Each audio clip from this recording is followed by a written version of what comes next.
பெரியாரை தலைவராக ஏற்றுக்கொண்ட எங்க முன்னாடி இதை பண்ணா செருப்படிதான் உழுகுமே ஒழிய ஒட்டுமொத்த பெரியாரிஸ்டுகளும் விழித்து கொண்டார்கள் அப்படின்னு தான் பார்க்க வேண்டியது இருக்கு. இதற்காக சீமான் மீது பச்சாதாவெல்லாம் காட்ட முடியாது.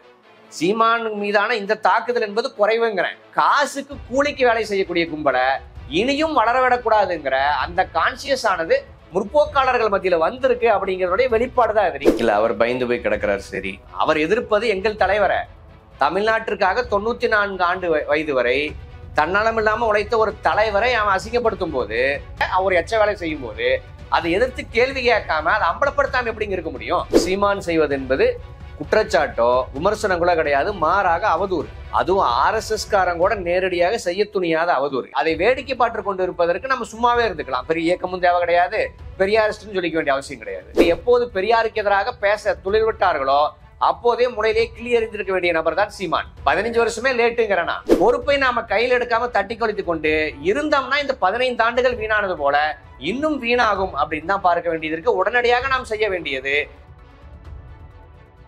யாருமே சீமானை முற்றுகிட்டு நாளைக்கே வேலை முடிஞ்சதுப்பான்னு போக போறது கிடையாது. சீமானை முடித்து விட்டு.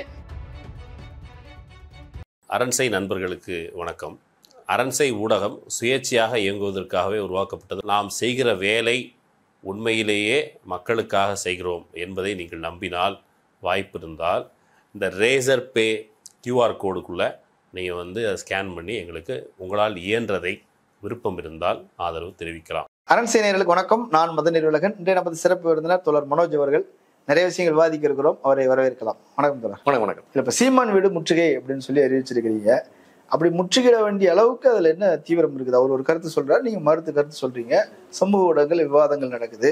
இதை தாண்டி முற்றுகைன்னு போறது அவ்வளவு தூரம் அது தேவையான பிரச்சனையா அது பாக்குறீங்க? பெரியார் மீதான விமர்சனங்கள் இன்டர்நெட் கிடையாது. பெரியார் உயிரோட வாழ்ந்த காலத்திலிருந்தே நடைமுறை இருக்கக்கூடிய ஒண்ணுதான். அப்போதெல்லாம் நாம் யாருமே யார் வீட்டையும் முற்றுகையிடல. ஏன்னா அது விமர்சனங்களுக்கான மாற்று கருத்தாக இதற்கு முன்னாடி சோசியல் மீடியா இல்லாத காலத்தில் நீங்க புத்தகங்கள் வாயிலாக, அறிக்கையின் வாயிலாக, பொது மேடைகளின் வாயிலாக மறுப்புகளை நாம் தெரிவிச்சிருக்கோம். இப்போது சீமான் செய்வது என்பது குற்றச்சாட்டோ விமர்சனங்களோ கிடையாது, மாறாக அவதூறு. அதுவும் RSS காரங்க கூட நேரடியாக செய்ய துணியாத அவதூறு. இன்னைக்கு சீமான் பெரியார் மீது பேசக்கூடிய அத்தனையுமே RSS காரன் தன்னுடைய பேரை போடாம அவதூறாக அனானமஸ் மெசேஜாக வரக்கூடியதை அப்படியே வெக்கம் இல்லாம சீமான் எடுத்து பேசுகிறார். அது வெறுமனே ஒரு நிகழ்வு அப்படின்னா கூட நம்ம அவர்கள் கடந்திருப்பாங்க. நீங்க அந்த கடந்த 10 நாள் எடுத்துட்டீங்கன்னாங்க திட்டமிட்டு ஒரு செயல் திட்டத்தோடு சீமான் செய்தார். ரவீந்திரன் துரைசாமி சொல்றாரு அது ஒரு ஸ்ட்ராட்டஜி. நான் என்னங்கிறேன்னா, அந்த ஸ்ட்ராட்டஜி சீமானா வீட்டுக்குள்ள வச்சுக்கிட்டோம். பொதுவுல பெரியாரை தலைவராக ஏற்றுக்கொண்ட எங்க முன்னாடி இதை பண்ணா செருப்படிதான் உழுகுமே ஒழிய ரவீந்திரன் துரைசாமி அதை ஸ்ட்ராட்டஜியா பார்க்கலாம். நாங்க அதை இனத்துரோக வேலையின் ஒரு பகுதி அப்படியே தான் பார்க்க முடியும். ஆக அதற்கான செருப்படி தான் கொடுக்க முடியுமே ஒழிய இது அவருடைய ஸ்ட்ராட்டஜி, குழந்தை ட்ரை பண்ணட்டும் அப்படின்னு விட்டு போறதுக்கு நாங்கள் யாரும் கோமாளிகள் கிடையாது. இல்ல, பெரியாரையே செருப்பால் அடிச்சிருக்கிறாங்க, கள்ளத்துக்கு எரிஞ்சிருக்கிறாங்க, எவ்வளவோ அவர் எதிர்கொண்டிருக்கிறார். யாருக்கும் பதிலுக்கு பதில் சண்டைக்குன்னு போகல. அந்த மாதிரி வந்தது அப்படின்னா அதையும் அந்த செருப்பையும் கல்லையுமே ஏலம் விட்டு அதையும் நன்கொடையா வாங்கி பயன்படுத்தினாருன்னு தான் சொல்றாங்க. ஆனா பெரியாரிஸ்டுகள் பெரியாரே ஒரு கடவுள் போல மாத்திட்டீங்க, அவர் யாருமே கேள்வி கேட்கக்கூடாது, விமர்சிக்க கூடாது என்பது அந்த அளவுக்கு தான். கேள்வி கேளு, விமர்சன வெயி, அதற்கான பதிலைத்தான் 100 வருஷமா சொல்லிட்டு இருக்கோம். மறுப்பு யாருமே சொன்னது கிடையாதா? அவதூறாய் உனக்கு ஒரு புத்தகம் எழுதுனா மறுப்புன்னு நாங்க 10 புத்தகம் எழுதியிருக்கோம். அவதூறுக்கான பதிலாகவும் விமர்சனங்களுக்கான பதிலாகவும் எங்க தரப்புல இருந்து வந்துட்டு தான் இருக்கு. ஆனா அது ஒரு எல்லையை தாண்டும் போது நீங்க ஒருத்தன் தெரியாம ஒரு கருத்தை முன்வைக்கிறாங்க, அவருக்கு சரியான விளக்கத்தை கொடுத்தால் அவர் மாறி விடுவார் அப்படின்னா ஒரு தன்னிலை விளக்கத்தை கொடுக்கலாம். நீங்க புரிந்திருப்பது தவறு, பெரியார் வேற கண்ணோட்டத்தில் சொன்னார் அப்படின்னு சொல்ற மாதிரி சூழல் இருந்தா எடுத்து வைக்கலாம். ஆனா பெரியார் மீது வைக்கக்கூடிய அவதூறுகளுக்கு சீமானுக்கே பதில் தெரியும். 2012க்கு பிறகு அரசியலுக்கு வந்த மனோஜ் சொல்ல வேண்டியது கிடையாது. 80கள்ல இருந்து குப்பை கொட்டிட்டு இருக்கக்கூடிய சீமானுக்கே இது எல்லா மறுப்பும் தெரியும். இருந்து கொண்டும் பேசுகிறாருன்னா அது ஒரு இனத்துரோக வேலையின் வெளிப்படையா சொல்லணும்னா RSS அஜெண்டாவுக்கு வேலை செய்கிறார். ஆக அதை இறங்கி முறியடிக்க வேண்டிய புள்ளிக்கு நாம் நடந்திருக்கோம். இது 15 ஆண்டுகள் பொறுமை காத்ததே தவறுன்னு என்னை போன்ற நேரத்தில் சொல்லிட்டு இருக்கோம். சீமானையெல்லாம் 2010 எப்போது பெரியாருக்கு எதிராக பேச துளிர்விட்டார்களோ அப்போதே முனையிலே கிளி எறிந்திருக்க வேண்டிய நபர் தான் சீமான். 15 வருஷமே லேட்டுங்கிறனா உப்பும் பொறுமை காத்துட்டு பெரியார் அமைதியா இருந்தாரு, அதனால பெரியார் இயக்கங்களும் அமைதியா இருக்கணும் எந்த நிர்பந்தமும் கிடையாது. பெரியார் அவருக்காக தாங்கிக்கலாம். ஆனா எங்க தலைவரை நோக்கி இன்னொரு நபர் கல்லெறியும் போது அதை வேடிக்கை பார்த்து கொண்டு இருப்பதற்கு நம்ம சும்மாவே இருந்துக்கலாம். பெரிய இயக்கமும் தேவை கிடையாது, பெரியாரிஸ்ட்னு சொல்லிக்க வேண்டிய அவசியம் கிடையாது. இல்ல இப்போ அவர் பெரியாரை பத்தி பேசிட்டாரு அப்படின்ன உடனே அதை டைவர்ட் பண்றதுக்கு சங்ககிரி ராஜ்குமார்னு ஒருத்தர் இறக்கி விட்டுருக்காங்க. அவங்க வந்து என்ன பண்றாரு, வந்து ஃபேக்கு அந்த போட்டோ அப்படின்ற மாதிரி ஒரு கதையை சொல்றாரு அப்படின்ற மாதிரி அதை டைவர்ட் பண்ணிட்டாங்க அப்படின்லாம் விமர்சனம் வருது. சரி, நீங்க அந்த போட்டோ ஃபேக்கா அல்லது ஒரிஜினலாங்கிறதெல்லாம் ரெண்டாவதுங்க. கடந்த 15 ஆண்டுகளாக, குறிப்பா ஒரு 5 ஆண்டுகளாக பெரும் உச்சத்துக்கு போய் தேசிய தலைவர் பிரபாகரன் அவர்களுடைய மிகப்பெரிய அன்புக்கு பாத்திரமானவர் சீமான். தேசிய விடுதலையே என்னை நம்பித்தான் விட்டுட்டு போனாங்க ரேஞ்சுக்கு ஒரு கதை விடுறாருல. என் கிட்ட தான் படிச்சு போனாங்க, சீமான்ட்ட சொல்லுங்க. ஆமா, அப்படிங்க ஆடியோ எல்லாம் வந்துச்சுன்னா இவங்க சொல்றாங்க. நான் ரொம்ப ரொம்ப சிம்பிள் லாஜிக் கேட்கறேன். நீங்க அந்த போட்டோவை எடுத்துட்டு வந்து நிரூபிக்க வேண்டாம், போட்டோ உண்மையா பொய்யாங்கிற விவாதத்துக்குள்ளேயே நான் போகல. 2008 சீமான் போறாருங்க. 2008 ஈழத்திற்கு சீமான் போவதற்கு முன்னாடி ஈழத்திற்காக சீமான் செய்தது என்ன? இப்போ நான் உங்க அரண்சை ஆபீஸ்ல வந்து உட்கார்ந்துட்டு இருக்கேன். யாருன்னே தெரியாத ரோட்ல ஒருத்தனை கூப்பிட்டு இப்படி இன்டர்வியூ எடுத்துருவீங்களா? மனோஜ்னா யாருன்னு உங்களுக்கு தெரியணும், மதன் அறிவழகன் தோழர் யாருன்னா எனக்கு தெரியணும், தேவபாஸ்கர்னா யாருன்னு தெரியணும். நமக்குள்ள ஒரு முன்பின் அறிமுகம் இருந்தாதான் நான் இப்படி வந்து உட்கார்ந்துட்டு உங்களோட பேச முடியும். அப்படி இந்த அறிமுகமானது, இது போன்ற ஒரு அறிமுகமானது புலிகளோடு சீமானுக்கு இருக்காங்கிறதான் கேள்வி. 2008க்கு முன்னாடி அண்ணன் கோவை ராமகிருஷ்ணன் அவர்கள் போல, அண்ணன் ஆறுசாமி அவர்கள் போல சீமானானவர் ஈழத்திற்காக ஆயுதம் தயாரித்து கொடுத்தார். அதன் காரணமாக புலிகளினுடைய நன்மதிப்பை சீமான் பெற்றிருந்தார் அப்படின்னு சொல்வதற்கு ஏதாவது வரலாறு இருக்கா? அதே போல கொளத்தூர் மணியன் அவர்கள் போல ஈழத்திற்காக பயிற்சி எடுப்பதற்கு தளம் அமைத்து கொடுத்தார், புலிகளுக்கான மணியனை தளம் அமைத்து கொடுத்தது போல சீமான் செய்தார் அப்படின்னு சொல்வதற்கு ஏதாவது வரலாறு இருக்கா?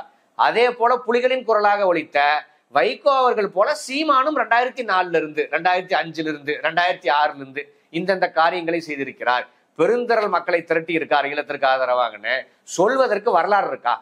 2009 இறுதியில பெரியார் திராவிடர் கழக மேடையில் பேசி சீமான் கைது செய்யப்பட்ட பின்னர் தான் இதுவா சீமானுங்கிறத எல்லாருக்கும் தெரியும்.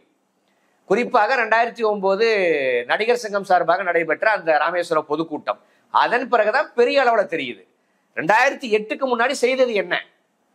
நீங்க போட்டோ ஆதாரத்தெல்லாம் விடுங்க. எப்பா 2005ல புலிகளுக்காக சீமான் அவர்கள் இதை செய்து சிறை கண்டிருக்காரு.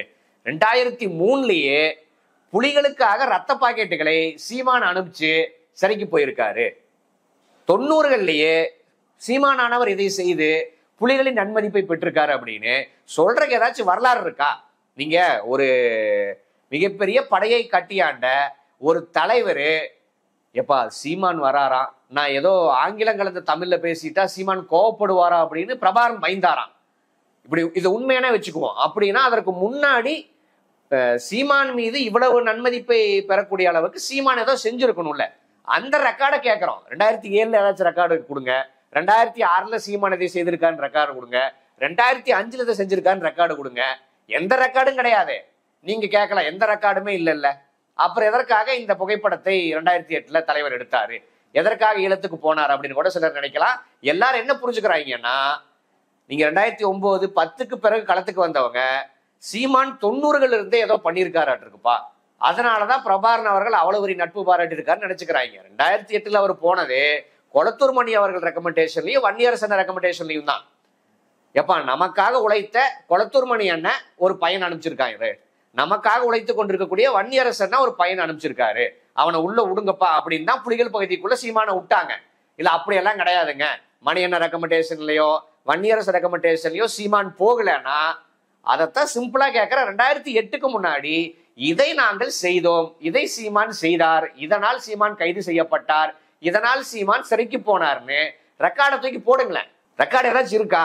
ரெக்கார்டு இல்லைன்னா எந்த ரெக்கார்டும் இல்லாத ஒரு தற்குறிக்காக, ஒரு 420க்காக பிரபாகரன் எதுக்கு இவ்வளவு பண்ணணும்? பொட்டமான எதுக்கு இட்லி கறி சமைச்சு கொடுக்கணும்? இங்க பிரச்சனை என்பது எப்படி போயிருச்சுனாங்க, நியாயப்படி ஈழத்தில் இட்லி கறி இருக்கா, ஈழத்தில் ஆமைக்கறி இருக்கா, இது வாதமா போயிருக்க கூடாது. பிரபாகரன் அவர்களோடு நட்பு பாராட்டக்கூடிய அளவுக்கு, சீமான் கதையாடும் அளவுக்கு பிரபாகரனுக்கும் சீமானுக்கும் என்ன தொடர்பு, அதற்கு முன்னாடி என்ன நட்பு இருந்துச்சுன்னு கேள்வியானது இதை நோக்கி போகாம வெறுமனே இட்லி கறி ஆமக்கறி நம்மளே சுருக்கிட்டோம்னு நினைக்கிறேன். இன்றைக்கு கூடங்க இந்த புகைப்படம் உண்மையா பொய்யான்னு நம்ம கேட்கிறோம். உண்மையிலேயே சீமான் ஈழத்துக்கு போயிருக்காரா இல்லையான்னு கேட்கிறோம். ஆனா நம்ம என்ன சொல்றோம்னா, உண்மையில் சீமான் ஈழத்துக்கு போயிருக்கார், புலிகளின் பகுதியில் இருந்திருக்கார், பிரபாகரன் அவர்களோடு ஒரு சில நிமிடங்கள் இருந்திருக்கார். படம் கூட எடுத்திருக்கலாங்க. நான் படம் கூட எடுக்கலன்னு சொல்ல வரல, படம் கூட எடுத்திருக்கலாங்க. அந்த படம் எடுத்தது கூட எதன் அடிப்படையில் எடுக்கப்பட்டிருக்கும்னா, மணியண்ண ரெக்கமெண்டேஷன்ல வந்திருக்க பையன், வன்னியரசு ரெக்கமெண்டேஷன்ல வந்திருக்க பையன் அப்படின்னு அதன் அடிப்படையில் படம் எடுத்திருக்கலாமே ஒழிய, படம் எடுக்க சொன்னதாகவும் அவர் முடியாதுன்னு சொன்னதாகவும் அப்புறம் தொடங்கி வச்சுட்டு வந்துட்டாரு அப்படிங்கிற. இல்ல நான் சொல்றது போட்டோ தலைவரோட நீங்க திரைப்படத்தை சொல்றீங்க, நான் இந்த படத்தை சொல்றேன். இப்படி புகைப்படம் கூட எடுத்திருக்கட்டுமே. பிரச்சனையானது புகைப்படமோ ஆமைக்கறியோ இட்லிக்கறியோ கிடையாது. 2008க்கு முன்னாடி சீமான் ஈழத்திற்கு செய்தது என்ன, புலிகளுக்காக செய்தது என்ன அப்படின்னு இதை நோக்கிதான் நம்முடைய கேள்வியானது இருந்திருக்கணும். அப்படி இல்லாதனாலதான் இவங்களுடைய வாதமானது இத்தனை நாள் ஜெயிச்சிருக்கு. இப்போது நான் வெளிப்படையா சவால் விடுறேங்க. 2008க்கு முன்னாடி சீமான் இதை செய்தார். இன்னைக்கு அந்த போட்டோ இந்த போட்டோன்னு எல்லா படம் ஷூட்டிங்ல இருக்க போட்டோவை தூக்கி போட்டிருக்காங்க கோமாளி பசங்க மாதிரி. நான் கேட்கறது 2008க்கு முன்னாடி சீமான் இதை செய்தார். நான் ரெக்கார்டு கொடுக்குறேன். ஜெயின் கமிஷன் அறிக்கையில ராமகிருஷ்ணன் அண்ணனை விசாரிக்க சொல்லி, ஆர்ச்சாமி அண்ணனை விசாரிக்க சொல்லி, கொளத்தூர் மணி அண்ணனை விசாரிக்க சொல்லி, வைகோ அவர்களை விசாரிக்க சொல்லி ஜெயின் கமிஷன் பரிந்துரைச்சிருக்கு. ராஜீவ் கொலைக்கு பின்னாடி அமைக்கப்பட்ட ஜெயின் கமிஷன் ரிப்போர்ட். அப்படி சீமானை பற்றியான ஏதாச்சும் ரெக்கார்டு இருக்கா? நீங்க அண்ணன் கோவை ராமகிருஷ்ணன் அவர்களும் அண்ணன் ஆர்ச்சாமி அவர்களும் புலிகளுக்காக ஆயுதம் தயாரித்து கொடுத்த வழக்கிற்காக கிட்டத்தட்ட 4 ஆண்டுகள் சிறையில் இருந்திருக்காங்க. அதே போலதான் அண்ணன் கொளத்தூர் மணி அவர்களும் 4 ஆண்டுகள் புலிகளுக்காக இருந்திருக்காங்க. அதே போலதான் ஐயா வைகோ அவர்களும். இப்படி நான் சொல்லக்கூடிய தலைவர்கள் புலிகளுக்காக உழைத்து இத்தனை ஆண்டுகள் ஜெயிலில் இருந்தாங்கன்னு ரெக்கார்டு இருக்கு. அப்படி சீமான் 2008க்கு முன்னாடி புலிகளுக்காக உழைத்து இதை செய்தார், இதை சாதித்தார், இந்த அரசியலை வென்றெடுத்தார்னு சொல்வதற்கு ரெக்கார்டு இருக்கா? அப்படி எந்த ரெக்கார்டு இல்லாத நபரை புலிகள் எதற்காக கொண்டாடணும்? புலிகள் கொண்டாடல அப்படி கூட வச்சுப்போம். ஆனா 2009க்கு பிறகு ஒரு தான் அதோடைய அத்தாரிட்டி, ஈழ விடுதலைக்கு நான் தான் பொறுப்புன்னு வந்துட்டார். ஈழத்தமிழர்களும் அவரை வந்து தூக்கி வச்சு கொண்டாடினாங்க. இங்க உள்ள பெரியாரிஸ்டுகள் தான் முதல்ல நாம் தமிழர் கட்சியை பலப்படுத்துவதற்காக போனாங்க. களத்துல இருந்து வேலை செஞ்சாங்க, பிரச்சாரம் செஞ்சாங்க, பிரச்சனைகள் எதிர்கொண்டாங்க, எல்லாமே நடந்ததை நம்ம பார்த்தோம். அதன் பிறகும் கூட சீமான் வளர்ந்து வரும்போது சீமானை யாரும் விமர்சிக்கவும் செய்ய, இன்னைக்கு சொல்லக்கூடிய கொளத்தூர் மணியனோ அல்லது வந்து கோவை ராமகிருஷ்ணனோ அல்லது அது தொண்டர்களோ நிர்வாகிகளோ யாருமே சீமானை விமர்சிக்கல. எப்போ விமர்சனத்துக்கு வருது அப்படின்னு சொன்னா 2016க்கு பிறகுதான் பெரியாரை விமர்சிக்கிறாருன்னு பிறகுதான் நீங்க போய் கேக்குறீங்க. அது வரைக்கும் பேசவே இல்லையா? அவங்க திமுக தானே திட்டுறாங்க, அவங்க காங்கிரஸ் தானே திட்டுறாங்க, அப்படித்தானே விட்டீங்க. அதை நான் உங்க கேள்வியுடைய துவக்கத்திலிருந்து வந்துடுறேன். நீங்க சொன்னது போல 2009க்கு முன்னாடி அவர் செய்தாரா இல்லையாங்கிறது வேண்டாங்க. 2009க்கு பிறகு ஈழத்துக்காக செய்யறேன்னு வந்துட்டாருல்ல அப்படிங்கிற உங்க வாதம் அவங்க ஏத்துக்கிட்டாங்க. சரி, அவங்களே ஏத்துக்கிட்டாங்களே. இப்ப ஈழத்தமிழர்களும் இப்பதான் பதில் சொல்றாங்களே தவிர 15 வருஷத்துக்கு முன்னாடி பதில். அதற்கான காரணம் என்னன்னு நான் சொல்றேன். 2009ல புலிகளின் ஆயுதங்களானது மௌனிக்கப்படுது. அதன் பிறகு ஈழத்திலும் புலிகளுக்கான அரசியல் எழுச்சின்னு எதுவுமே நடைபெறல. ஒரு தலைவர் எமர்ஜ் ஆகி நான் தானே அடுத்த தலைவர் அரசியல் ரீதியாக அப்படின்னு யாருமே எமர்ஜ் ஆகல. புலம்பெயர்ந்த நாடுகள்லயும் ஒற்றை தலைமைன்னு யாருமே இல்லை. அவங்க 30-40 பிரிவுகளா இருக்காங்க புலம்பெயர்ந்த தமிழர்களும். லிட்டரலா சொல்லணும்னாங்க ஈழத்தமிழர்கள் அரசியல் ரீதியாக அனாதியாக்கப்பட்ட புள்ளிக்கு நகர்றாங்க 2009க்கு பிறகு. அப்படி இருக்கும்போது இவனுடைய பொய்க்கதைகளும் இவனுடைய ஏமாற்று கதைகளும் இவர்களுக்கு சீமான ஒரு ஆபத் பாண்டவன் போல தெரிகிறார். அந்த சூழ்ச்சியில அவங்க வீழ்ந்தாங்க. நீங்க சொன்னது போல இன்றைய பெரியார் இயக்க தலைவர்கள் ரொம்ப லேட்டா தான் விமர்சிக்க ஆரம்பிச்சாங்க அப்படிங்கிறது உண்மைதான். மே 14 இயக்கம் அவங்களே 2 வருஷமா தான் விமர்சிக்கிறாங்க. இதற்கு காரணம்னு நான் என்ன அவதானிக்கிறேன்னா, நீங்க சீமானினுடைய அரசியல் பிரவேசம், அதன் சில ஆண்டுகள்ல சோசியல் மீடியாவினுடைய எமர்ஜ், ரெண்டும் பேரலா நடக்குது. ஆனா நம்மவர்கள் இந்த உலகத்துக்குள் வராம பொதுக்கூட்டம், பேரணி, தெருமுனை கூட்டம், போராட்டம், கைது அப்படின்னு அவர்களுடைய வழிமுறை வேறையா இருந்துச்சு. இந்த உலகம் வேறு. இந்த உலகத்திற்குள் இவங்க வராத காரணத்தால் இந்த உலகத்திற்குள் சீமான் என்னவாக வளர்ந்துட்டு இருக்கான், சீமானினுடைய அரசியல் பிரவேசம் இளைஞர்களை எந்த அளவுக்கு ஏமாற்றி கொண்டுள்ளது அப்படிங்கிறத இவங்க அவதானிக்கலைங்கிறது உண்மை. ஏன்னா காரணம், இவங்க வேற உலகத்தில் இருந்துட்டாங்க பல வருடங்கள். இப்போது கூட சோசியல் மீடியால சீமான் இதை பேசுறான் அப்படின்ட்டு இவர்களுக்கு வாட்ஸ்அப்பில் வாயிலாக, ஃபேஸ்புக்கின் வாயிலாக இந்த பதிவுகள் இவங்க பார்க்கக்கூடிய புள்ளிக்கு இன்னைக்கு நகர்ந்திருக்காங்க. அதன் காரணமாக சீமானினுடைய இந்த அயோக்கியத்தனங்கள் ஒரு எல்லையை தாண்டி போய் கொண்டுள்ளது அப்படிங்கிறது இன்றைக்கு உணர்றாங்க. அதற்கு காரணம் அந்த திடீர் மாற்றம் தான். நீங்க 100 ஆண்டுகள்ல பெரிய மாற்றம் இல்லை. பெரியார் காலத்துல மைக்கு வந்துருச்சுங்க, பெரியார் காலத்துல பத்திரிக்கை வந்துருச்சு. அது 2012 வரைக்குமே இருந்துச்சு. 2012 வரைக்குமே மைக்கு தான், 2012 வரைக்குமே பொதுக்கூட்டம் தான். ஃபேஸ்புக் 2012க்கு பிறகு நினைக்கிறேன், வாட்ஸ்அப் எல்லாம் எமர்ஜ் ஆனது அதன் பிறகுதான். இந்த 100 ஆண்டுகள் ஒரே மாதிரி போயிட்டு இருக்கனால திடீர் மாற்றத்தை இவங்களால் கணிக்க முடியல. திடீர் மாற்றத்தை இவன் தனக்கு யூட்டிலைஸா மாத்திட்டு சீமான் வளர்ந்ததை இவங்க கணிக்கிறதுக்கு சில காலம் ஆயிடுச்சு அப்படிங்கிறது கசப்பான உண்மைதான். அந்த காலத்தில் சீமான் வளர்ந்துட்டான் அப்படிங்கிற உண்மையும் நாம் ஏற்றுக்கொள்ள வேண்டியதா இருக்கு. இன்னைக்கு கூடங்க சீமான் மிகப்பெரிய ஆபத்து அப்படிங்கிறத எல்லாரும் உணர்ந்தாங்களான்னு தெரியல. பலர் கூட ஏங்க அவன்லாம் ஒரு ஆளாங்க, அவனை பெரிய ஆளாக்கி விடுறதே நீங்க தாங்க, அவனை ஏங்க எதிர்க்கிறீங்கன்னு இன்னும் கேட்கக்கூடிய தோழர்கள் இருக்காங்க. தேவையில்லாம எங்க பேசிட்டு இருக்கீங்க? நம்ம பேசி அவன் விளம்பரம் ஆகல, நம்ம பேசி அவன் வளரல, அவனை வளர்த்து விடணும்னு பார்ப்பனை எப்போதே முடிவு செஞ்சிருச்சு. நீங்க ஒண்ணு இல்லைங்க, ராமகிருஷ்ணன் இருக்காரு, மணியண்ணன் இருக்காரு, அதே போல தமிழினத்திற்காக பல ஆண்டுகள் உழைத்த தலைவர்கள் இருக்காங்க. அவங்க பேசினாவோ பிரஸ் மீட் கொடுத்தாவோ போராடினாவோ எப்பா ஸ்க்ராலிங்ல செய்தி ஏதோ வருதான்னு பாருங்கன்னு நம்ம தேடக்கூடிய நேரத்தில் இருக்கோம். ஆனா சீமான் 1 மணி நேரம் நின்று பொய் பேசினாலும் அது எல்லா சேனலும் லைவ் ஸ்ட்ரீம் போகுது. ஆக மீடியாக்கள் அவனை தூக்கி கொண்டாடுது. காரணம், மீடியா முதலாளிகளை பார்ப்பனியம் இயக்குது, சீமானை வளர்த்தோட சொல்லி அந்த இன்ஸ்ட்ரக்ஷனை கொடுக்குது. ஆக சீமான் நீங்க நினைத்தாலும் நினைக்காட்டியும் பாப்பான மூலியமாக வளருவான்.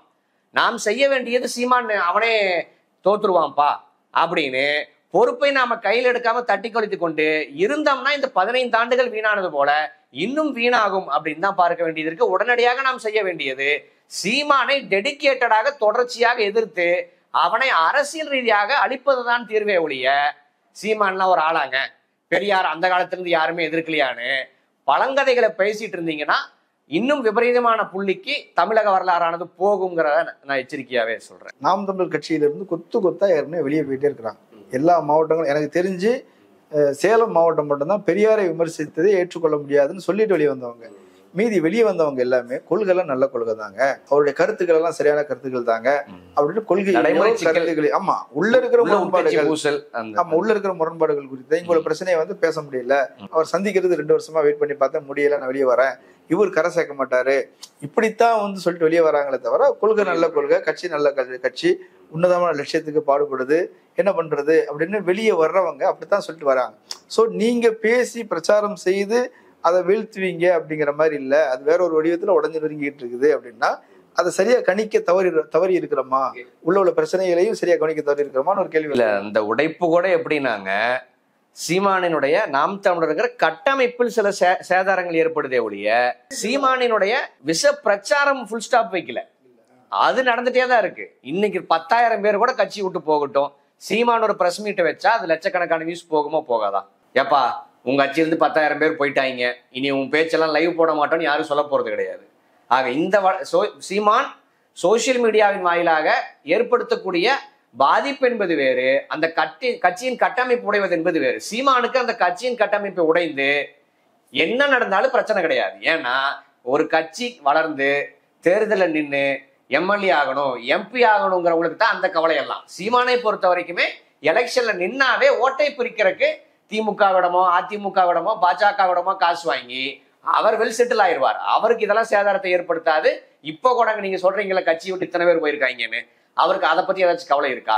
கவலை இருந்தா தமிழ்நாடு முழுக்க பெரும் சுற்றுப்பயணம் போய் நான் மீண்டும் உடைந்ததை மீட்டெடுப்பேன் அப்படிங்கிற ஒரு கான்சியஸ்குள்ள போகாம கொஞ்சம் கூட வெக்கம் இல்லாம பாப்பாங்கிட்ட வாங்கி தின்னுட்டு இன்னைக்கும் பெரியார் தானே திட்டிட்டு இருக்கார்.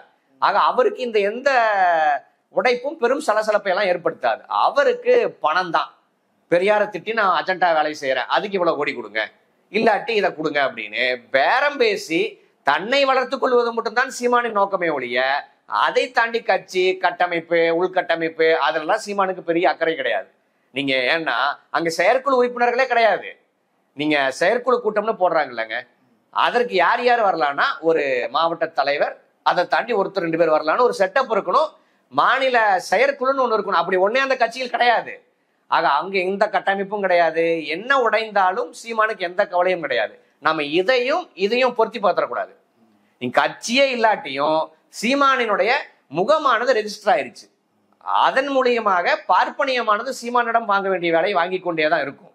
அதற்கு நம்ம கட்சி வீழ்த்துவது என்பது வேறு. சீமானுங்கிற ஒரு 420 அம்பலப்படுத்தணுங்கிற வேலை தனி, ரெண்டையும் போட்டு குழப்பி கூடாதுன்னு நினைக்கிறேன். கட்சி உடையுது, கட்சி வீக் ஆகுதுங்கிறக்காக நாம் சீமான் எதிர்ப்பை கைவிட முடியாது. சீமான் அந்த கைவிடல இல்ல, சீமான் பார்ப்பனியத்துக்கு ஆதரவாக வேலை செய்வதை கைவிடல இல்ல கட்சி உடைந்தாலும். அதே போல கட்சி உடையறது உடையிட்டோம், அதற்காக சீமானை எதிர்ப்பதை சீமான் அரசியலை அம்பலப்படுத்துவதை நாம் விடணும் அப்படிங்கிற தேவை கிடையாது. இப்ப விஜய் அரசியல் வருகை அதுதான் சீமானை ரொம்ப பதட்டப்பட வச்சிருச்சு அப்படின்னு சொல்றாங்க. ஏற்கனவே அதுல இருக்கக்கூடியவர்கள் நாம் தமிழர் கட்சிக்காரர்களாகவும் விஜய் ரசிகர்களாகவும் தான் இருந்தாங்க, அல்லது சீமான் ரசிகர்களாகவும் விஜய் ரசிகர்களாகவும் இருந்தாங்க. அரசியல்ல இவரு சினிமாவில் அவருன்னு இப்போ அரசியல் சினிமா ரெண்டுமே அவர் வந்துட்டதுனால கிரவுண்ட் லெவலில் எல்லாருமே நான் விசாரித்த வகையில் நானே பேட்டிலாம் எடுத்துருக்கிறேன். அவங்களே சொன்னது என்னன்னா, ஆல்ரெடி அவங்க பூத் கமிட்டி போடுறதுக்குன்னு தலைவர் சொன்னாருங்க, நாங்கள் கேட்கறதுக்கு போகிறோம், அவங்க ஆல்ரெடி வேற கட்சிக்கு போய் சேர்ந்துட்டாங்க, விஜய் கட்சிக்கு போய் சேர்ந்துட்டாங்க, இதுக்கு மேலே நம்ம இங்கே இருந்தோம்னா பிரோஜனம் இல்லைன்னு நானும் வெளியே வந்துட்டேன்னு பர்சனலாக சொன்னதெல்லாம் உண்டு. ஸோ கிரவுண்ட் லெவலில் காலி ஆகிருச்சு, அவங்கெல்லாம் விஜய் கட்சிக்கு போகிறாங்க. இது அவர் சென்ஸ் பண்ணியிருக்கிறாரு. அதை புரிஞ்சுக்கிட்டு தான் வந்து அவர் பதட்டப்படுறாரு. இதனால தான் ரஜினியை பார்க்க போனது, இதனால தான் பெரியார் அஜெண்டான்னு ஒன்று எடுத்து இப்படி வேலை செய்யறது எல்லாமே இந்த பதட்டத்திலிருந்து வந்திருக்கிறது தான். இந்த நேரத்தில் நீங்க போய் அடி அடிச்சுக்கிட்டு இருக்கிறீங்க, புரியாம அவரே பயந்து போய் கிடக்குறாருன்னு சொல்றாங்களே. இல்ல, அவர் பயந்து போய் கிடக்குறாரு சரி, அதற்காக ஒரு டைவர்ஷனுக்கு ஒரு வேலை செய்யறாரு சரி, அதற்கும் நாம் பெரியாரை திட்டுறாருன்னு சீமானை எதிர்ப்பதற்கும் என்ன சம்பந்தம்? அவர் பதட்டப்பட்டு ஒரு வேலையை செய்யறாரு இல்லைங்க, அந்த வேலையானது வெகுஜன மக்கள்கிட்ட போகுதா இல்லையா? எப்பா சீமான் வேற ஏதோ பாதிச்சிருக்காருப்பா, அதுக்கு ஏதோ உளறிட்டு இருக்காருப்பா, நம்ம வேற வேலையை பார்ப்போம்னு எப்படி சொல்ல முடியும்? அவர் எதிர்ப்பது எங்கள் தலைவரை. தமிழ்நாட்டிற்காக 94 ஆண்டு வயது வரை தன்னலம் இல்லாம உழைத்த ஒரு தலைவரை அவன் அசிங்கப்படுத்தும் போது இதுக்கு பின்னாடி வேற ஒரு அரசியல் இருக்கு, சீமான் தன்னைத்தானே வீழ்த்திக்குவான், இதெல்லாம் தேவை கிடையாது, நம்ம எப்படிங்க விட முடியும்? அது நீங்க இது என்னன்னா, சீமானை எதிர்ப்பதிலிருந்து தப்பிப்பதற்கான எஸ்கேபிசத்துக்கு இந்த சாக்குகள் எல்லாம் சொல்லிக்கிறோம் தான் நினைக்கிறேன். நீங்க சொல்றதெல்லாம் ஃபேக்ட் தான். விஜயனுடைய வருகைக்கு பிறகு சீமான் உளவியல் ரீதியாக பாதிக்கப்பட்டிருக்கார், விஜய் தன்னோட கைகோப்பார்னு எதிர்பார்த்தார், எதுவுமே நடக்கல. அந்த உளவியல் தாக்குதல் பாதிப்பெல்லாம் நமக்கு புரியுது. நாம் என்ன சொல்றோம்னா, அதற்காக அவர் எச்ச வேலை செய்யும் போது அதை எதிர்த்து கேள்வி கேட்காம அதை அம்பலப்படுத்தாம எப்படிங்க இருக்க முடியும்? சீமான் இந்த நோக்கத்திற்காக இதை பேசுறாருங்கிறதுக்காக சீமான் பேசக்கூடிய பேச்சை யாராச்சும் லைவ் போடாம இருக்காங்களா? அந்த பேச்சு பரவாம இருக்கா? பெரியாருக்கு எதிராக சீமான் பேசக்கூடிய பேச்சு லட்சக்கணக்கில் பரவுதா இல்லையா? அதற்கு எதிர்வினையாற்ற வேண்டிய வேலையை நம்ம செய்துதானங்க ஆகணும். இல்ல, ஒரே நேரத்தில் இவ்வளவு பேர் சேர்ந்து போட்டு அடிக்கிறீங்க, சோசியல் மீடியாவில் அடிக்கிறீங்க, நான் பார்த்ததே இல்லை. ஒரு 15 வருஷத்துக்கு முன்னாடி சீமான் எல்லாரையும் போட்டு அடிச்சுட்டு இருப்பாங்க, சீமான் தம்பிகள் எல்லாரையும் போட்டு அடிச்சுட்டு இருப்பாங்க, மற்றவங்க வந்து டிஃபென்ஸ் மோட்ல இருப்பாங்க. இப்போ நான் பார்க்குறேன், இந்த ஃபோட்டோவே ஃபேக் அப்படின்னு சொல்லி ஒரு இது ட்ரெண்ட் ஆகுது. சீமான்கிட்ட கேட்குறாங்க, விடுங்க அதை விட்டுருங்க, கேட்க வேண்டாம், அந்த கேள்வியே எதிர்கொள்றது பயப்படுறாரு. அவர்கள் தம்பிகள் பதட்டப்படுறாங்க, அவங்களே பயந்து போய் இருக்கிறாங்கிறத நான் பார்க்குறேன். திடீர் சேஞ்ச் ஓவருக்கு என்ன காரணம் நான் பார்க்குறேன். காரணம், சீமான் இன்றைக்கு நேற்றுக்கு பெரியார விமர்சிக்கல, பல இடங்கள்ல தொடர்ச்சியாக விமர்சிச்சார். பெரியார் இஸ்லாமியர்களுக்கு விரோதி, தலித்துகளுக்கு விரோதி, பெரியார் சாதி பாசத்தில் இதை செய்தார், பெரியார் சொத்துக்காக திருமணம் செய்தார்னு எண்ணற்ற விஷயங்களை பேசியிருக்கார். அப்போதெல்லாம் நான் என்ன நினைச்சுக்குவேன்னா, தனிப்பட்ட ரீதியில் நம்ம தான் பிரஷராகி கத்திட்டு இருக்கோம், மற்ற எல்லாமே மயான அமைதியா இருக்குன்னு நான் நினைச்ச காலங்கள் உண்டு. இன்னைக்கு எனக்கு முன்னாடி அமைதியா இருந்தவங்க எல்லாம் கொந்தளிக்கிறத கண்டா மகிழ்ச்சியா தான் இருக்கு. காரணம், அவர் கை வைத்த விடயம் பெரியார் சொல்லாதது ஒன்றை, அதுவும் ஒரு பெண் விடயத்தில் பெரியாரை இணைத்து பெரியார் சொந்த தாயோட உறவு கொள்ள சொன்னார், தங்கையோட உறவு கொள்ள சொன்னாருங்கிற இந்த வார்த்தையானது எல்லாத்தையும் ட்ரிகர் பண்ணிருச்சு. இந்த வார்த்தையை பேசிய சீமானுக்கு முதல்ல நான் நன்றி தெரிவிச்சுக்கிறேன். இனி தனிப்பட்ட மனோஜனுடைய வேலை கிடையாது சீமானை வீழ்த்த வேண்டிய வேலை, தனிப்பட்ட புரூட்டஸனுடைய வேலை கிடையாது. ஒட்டுமொத்த பெரியாரிஸ்டுகளும் விழித்து கொண்டார்கள் அப்படின்னு தான் பார்க்க வேண்டியது இருக்கு. இதற்காக சீமான் மீது பச்சாதாவெல்லாம் காட்ட முடியாது. சீமான் மீதான இந்த தாக்குதல் என்பது குறைவுங்கிறேன். அதை தாண்டி அயோக்கிய வேலைகளை இன்றைக்கு வரைக்கும் செஞ்சிருக்காரு. நீங்க சொல்றீங்க இதெல்லாம் பண்ணாருங்க, போட்டு தாக்குறீங்க, வீடு முற்றுகை பண்றீங்கன்ட்டு. இன்னைக்கு பிரஸ் மீட் கொடுத்துருக்காருல்ல அந்த கல்லு போராட்டம் ஒட்டி, அதுலயும் பெரியாரை பத்தி பேசியிருக்காரு. ஆக சீமானுக்கு இதெல்லாம் குறைவுன்னு தான் நான் சொல்ல வர்றேன். ஆனா இதாச்சும் நடக்குது அப்படின்னு நம்ம சந்தோஷப்படக்கூடிய புள்ளியில் தான் இருக்குமே ஒழிய, இவ்வளவு போட்டு அடிக்க வேண்டாப்பான்னு பரிதாபப்படக்கூடிய இடத்தில் சீமான் இல்லை அப்படிங்கறதா உண்மை. ஈரோடு இடைத்தேர்தலில் கூட அந்த வேட்பாளர் போறாங்க, அவங்கள மறிச்சு கேள்வி கேட்கறாங்க, பெரியார் விமர்சிச்சு சரியான்னு சொல்றாங்க, அவங்க பயந்துக்கிறாங்க, தயங்குறாங்க. இன்னொரு பக்கம் பார்த்தா புழு சட்டை போட்டுக்கிட்டு நீல சட்டையில வந்து பலர் வந்து பிரச்சனை பண்றாங்க, ஊருக்குள்ள விடமாட்டேன்னு விரட்டி அடிக்கிறாங்க. இதெல்லாமே வந்து ஒரு அரசியல் கட்சி வேலை செய்ய விடாம தடுக்கிறதுங்கிறது சரியா? அரசியல் கட்சியா வேலை செய்யாம ஒரு புரோக்கர் கட்சியா வேலை செய்யறதுன்னு விளைவு. தமிழ்நாட்டில் எத்தனையோ கட்சிகள் இருக்கு. யாராச்சும் டெய்லி ஒரு அஜெண்டா செட் பண்ணி காசுக்காக மாரடிக்கக்கூடிய கட்சி ஏதாச்சும் இருக்கா? கட்சிகள் நிலைப்பாடுகள் மாறலாம், நீங்க தடம் பெறலாம், அது வேற. ஆனா வாரத்துக்கு ஒரு நிலைப்பாடு, பெரியாருக்கு எதிரான நிலைப்பாட்டை இவர் எடுப்பதற்கு ஒரு வாரத்துக்கு முன்னாடி பெரியாருடைய வழிகாட்டின்னு பேசியிருக்கார். ஒரு வாரத்துல உனக்கு என்ன சேஞ்ச் ஓவரான? காசுக்கு கூலிக்கு வேலை செய்யக்கூடிய கும்பலை இனியும் வளரவிடக்கூடாதுங்கிற அந்த கான்சியஸ் ஆனது முற்போக்காளர்கள் மத்தியில வந்திருக்கு அப்படிங்கிறதுடைய வெளிப்பாடுதான் இது. நீங்க சொல்றது போல பரவலா எதிர்ப்பு வருதுன்னா எல்லாரும் விழித்து கொண்டாங்க, சீமான் மிகப்பெரிய ஆபத்து அப்படின்னு நம்மை போன்ற ஒரு சிலர் மட்டுமே கதறிட்டு இருந்தோம் இத்தனை ஆண்டுகளாக. இப்போது எல்லாருமே புரிந்து கொள்வதற்கான வாய்ப்பு அமைஞ்சிருக்கு. அந்த வகையில் மகிழ்ச்சி அப்படின்றதை பார்க்க வேண்டியது. இப்போ யூஜிசியுடைய அவங்க சில நடைமுறைகளில் வந்து சில சட்டத்திட்டங்கள் மாற்றம் கொண்டு வந்திருக்கிறாங்க.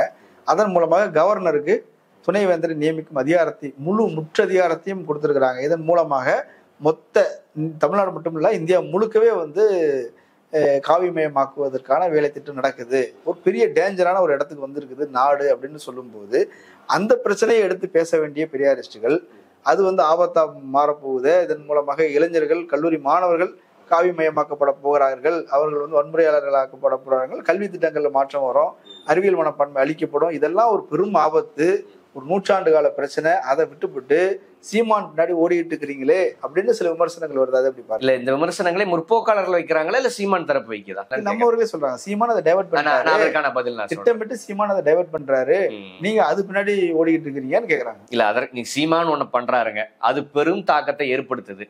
சீமான் ஒரு உள்நோக்கத்திற்காக செய்கிறார், உன்னை டைவர்ட் பண்றதுக்காக செய்யறாரு அப்படிங்கறக்காக அவர் ஏற்படுத்திய தாக்கத்தை தீர்வு கொடுக்காம நம்ம எப்படி நகர முடியும்? நீங்க சொல்வது போல யுஜிசி பிரச்சனை மிக முக்கியமான பிரச்சனை. இன்றைக்கு சீமான் வீடு முற்றுகையை ஒட்டி ஒரு பிரஸ் மீட் முடிந்ததின் தொடர்ச்சியாக அதே பெரியார் உணர்வாளர் கூட்டமைப்பின் சார்பாக அடுத்தது இந்த விவகாரத்தை ஒட்டியும் ஒரு மிகப்பெரிய ஆர்ப்பாட்டத்தை நடத்தணும்னு இன்னைக்கு பேசிட்டு தான் கலையிறோம்.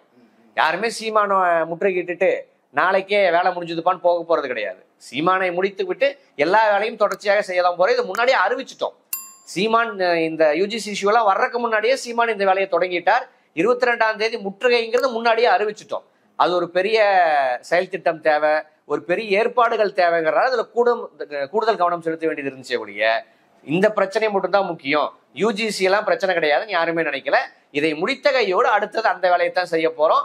நம்ம பெருந்திரள் போராட்டமா நடத்தாம இருக்கலாம், நீங்க சோசியல் மீடியால பெரிய இம்பாக்டை ஏற்படுத்தாம இருக்கலாம், ஆனா மாவட்ட வாரியாக இதை ஒட்டி நடக்கக்கூடிய எல்லா கண்டன ஆர்ப்பாட்டங்கள்லையும் பெரியாரிஸ்டுகளும் முற்போக்காளர்களும் முன்னின்று செஞ்சுட்டு தான் இருக்காங்க. நீட்டை விட இது பெரிய ஆபத்தான ஒரு கண்டிப்பா. நீங்க பெரியார் இங்கிய காலத்துலங்க பெரியார் வன்முறையை ஆதரித்தவர் கிடையாது, அந்த வழிமுறையை வலியுறுத்தியவரும் கிடையாது. ஆனா அந்த பெரியார் ராஜாஜி குலக்கல்வி திட்டத்தை கொண்டு வந்த போது கையில மண்ணெண்ணையும் தீப்பெட்டையும் வச்சுக்கோங்கிற புள்ளிக்கு நகர்றார்.